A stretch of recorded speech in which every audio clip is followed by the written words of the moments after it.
Damn, chill, you got another one? What's poppin'? You already know the deal. You are now rockin' with no chill for real. We about to get ill.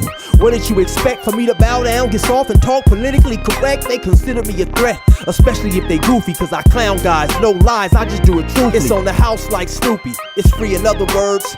I'm a nightmare to these super squares and nerds. I barbecue 'em with words when I'm through commentating. One thing you'll never see me ever do is hating, lying, exaggerating, or fabricating for views. If you not built for the street like a pair of shoes, as square as a Rubik's Cube, stop it and leave the field, or wind up a topic on no chill for real. You square as a Rubik's Cube, stop it and leave the field, or wind up a topic on no chill for real. All gas, no brakes. Gotta keep the pressure on these cowards and these snakes. Honor over money, gotta do what it takes. Gotta keep the pressure on these cowards and these snakes. Gotta stay going in. All gas, no brakes. Gotta keep the pressure on these cowards and these snakes. Honor over money, gotta do what it takes. Gotta keep the pressure on these cowards and these snakes.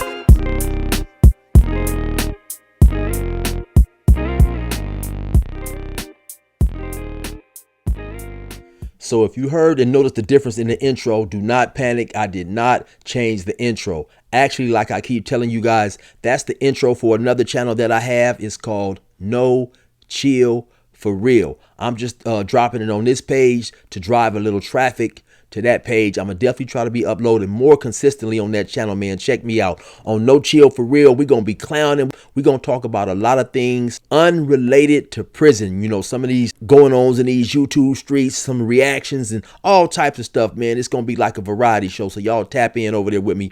A show where I can have a little bit more fun. I don't have to be so politically correct like I am on the prison channel, because, you know, dudes, man, for individuals who enjoy prison stories and who have been to prison, some of y'all is sensitive as a motherfucker, man. I'm gonna just keep it 100, man. Some of y'all sweet like bear meat. Anyway, let's get into this other shit over here on No Chill For Real, man. Today I'm on Big Flacco's ass, not literally, because I would never do that. I thought you'd do that. And let me say this, man. I don't want no smoke with Flacco. I done heard Flacco say he'll call the police and all types of shit, man. So this is just a reaction, man. This is just a reaction, Flacco. I don't want no trouble, man. So anyway, listen. The other day, man, Flacco said basically some stuff that I deeply disagreed with in reference to gang members, you know, talking about well, I'm gonna just play it for y'all, right? And I understand exactly. Matter of fact, let me play the clip. Let me play the clip and show you guys exactly what Flacco said, man. There was a mass shooting at the Marathon Burger grand opening earlier today in Long Beach. The mass shooting almost took the lives of a lot of people we know and love. These are hooligans. These are like lowlives. These are people who you can't pay me to be in the same room with. These are absolute imbeciles, gang members. I'm sorry. If you grew up in gang territory, if you grew up in a gang environment, they don't deserve burgers. They don't deserve nothing to eat. Right? They deserve a pistol and a penitentiary. That's about it. The two P's, pistol and penitentiary, bro. That's it. A pistol to kill themselves off and a penitentiary to get them away from us. Now, listen, keeping it 100, right? Even though I'm going to do a lot of clowning over here from time to time, we're going to keep it real, right? I understand his disdain with gang members, you know. Me being a former gang member, me being an individual that was out there in the street, me understanding them way more than Flacco ever could, just due to the fact that at one point in time, I was a part of that type of environment. You know, I was caught up in the gang doing the type of things that gang members do. But I definitely don't want anybody to get my message misconstrued and think for 1 second that I'm condoning the actions of gang members, you know. And now, especially since I'm older, I disagree with it for many, many reasons. One of the main reasons, of course, is because we are just simply hurting and destroying our own people. With that being said, though, Flacco is not attacking the gang member. If you heard what he said if you even grew up in that area, failing to realize that a lot of people grow up in that area because they have no choice. And even sometimes the gang members, they have bad influences. And so by the time they realize it, whatever they was taught by these other individuals is just second nature, right?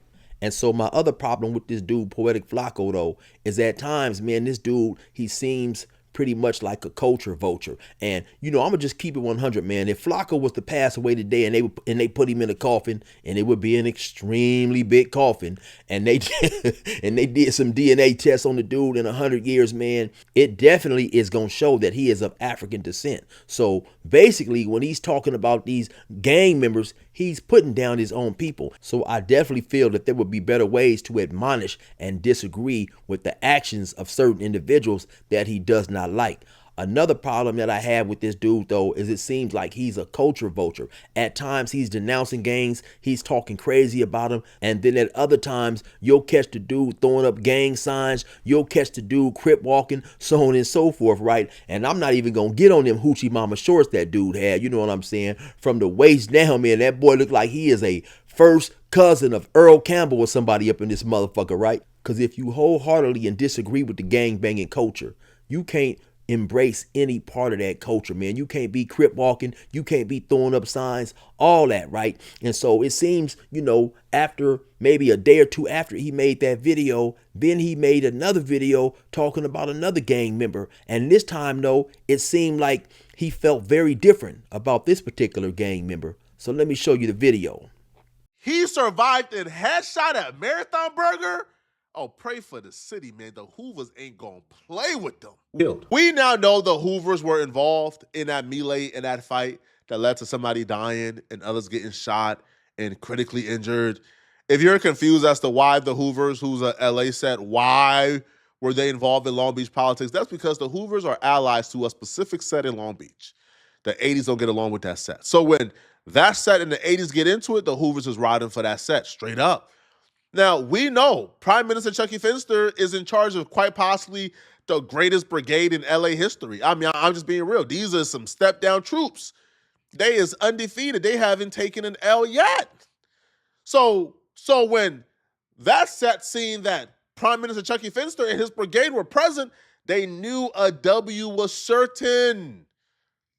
Now, there were some casualties. There was some dust-ups. We now know specifically that Prime Minister Chucky Finster was hit. Oh, they tried to assassinate the minister at the Marathon Burger, man. We know that Chucky Finster took a headshot during the fight. That when the shots ran off, he took a headshot. But you can't kill the minister, man. All right, you can't kill him, right? But he's the protagonist of the story. You can't take him out. You can't. That's just not how the script was written. So he took the headshot and he survived. And apparently they took him to jail because he's so dangerous, man, that when the police see him around any type of murder, any type of active activities, he got to get a 72-hour hold, man. But apparently they found out that he was not the one who killed the guy. So he got out. But Chucky Finster is unhappy, okay? He's unhappy that they did this, right? Foolishly enough, they did this knowing he is immortal, all right? He's the LA 50 Cent, according to the hood blogger DC Baby Draco. Now, he was very unhappy, though. He was very unhappy this happened, and he let it be known he's about to discipline and set the city on fire for this transgression and war crime against him. You don't touch the prime minister, man. He's off limits. This is a war crime. And he's ready to make everybody pay, he said. Yeah, homies. No, you done fucked up, right? They know they fucked up. Dead homies is up. Pray for the streets of LA right now, bro. It's a war zone. It's an active war zone. He's the biggest trophy the Hoovers got right now. He's the biggest trophy. You can't think of another name. When you think of Hoover, you can't think of another name right now other than Chucky Finster. He's the biggest trophy they got. So the fact that he got touched, it's going to be a problem. Now, the kid himself, he's a respectful kid.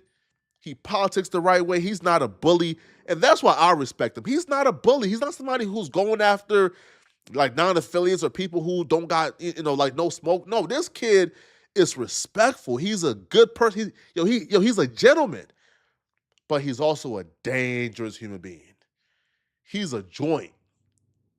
This kid, man, got a lot of love from where he's from. And the fact that people put hands on him or touched him, good luck, man. Now, unfortunately, this beef expands from Long Beach to LA, so there's a lot of ground to cover. But it's going to be a hot spring, man. I promise you this, bro. Yeah, I'll be damned, man. I don't know about y'all, man, but But to me, it seemed like he was praising, glazing, and on that man's raisins. Now, he even went so far as to call that dude a joint. And the man said it he damn near said it with like he had lust in his voice or some type of shit, right? For those of you guys who may not be familiar with that term, man, that's basically like saying a dude is the shit. A dude is desired. A dude is the man. He called the dude a respectable gentleman. He talked about the havoc that the dude was going to wreak, and everybody better watch out and pray and so on and so forth, and that he even called the dude prime minister on several occasions, right? So it seems like, obviously, matter of fact, and he said the dude something along the lines of he was the leader of the greatest brigade in LA history, man. So without a question of a doubt, man, that dude definitely was praising, glazing, and on his raisins, right? So, he called him a respectable young man and all this old type of stuff. But honestly, I felt like obviously that dude, Flakko, must have some information that the dude that he is talking about, him and his homies, is nothing to play with. So he'll give them their props, right? And at the same time, try to denounce other gang members, man. So at the end of the day, man, my whole thing is, listen here, Flakko, pick a side and ride. 1 second it seems like you hate gang members. The next second you giving them kudos and accolades. I don't understand it, man. Thanks for rocking with No Chill for real. I'm not your doctor, so fuck how you feel. Until the next episode, respect the code.